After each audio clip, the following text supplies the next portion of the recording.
आजचा आहे म्हटल्यानंतर फॉर्म भरण्यासाठी सोमवार आणि मंगळवार हे 2च दिवस असल्या कारणानं काहीतरी आपल्याला आता निर्णय घ्यावा लागेल. त्यामुळे मी सकाळी माननीय मुख्यमंत्र्यांना फोन करून सांगितलं की साहेब मी सगळी जो चर्चा होती ती केलेली आहे आणि ठाण्याच्या धर्तीवर इथेही महायुती व्हावी असा मी प्रस्ताव दिलेला आहे. तर त्यांनी मला सांगितलं की ठीक आहे मी सांगतो म्हणून.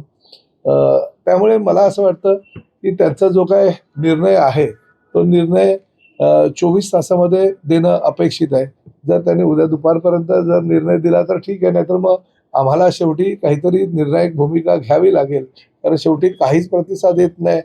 तुम्ही प्रतिसाद देत नाही आणि आमचे उमेदवार आमच्या पाठीमागे लागले की काय करावं. तर 24 तासामध्ये जर काही त्यांनी प्रतिसाद दिला नाही तर आम्हाला आमचा निर्णय काय तो आहे तो निर्णय घ्यावा लागेल. अशा पद्धतीनं मी आता त्यांना निरोप देतोय.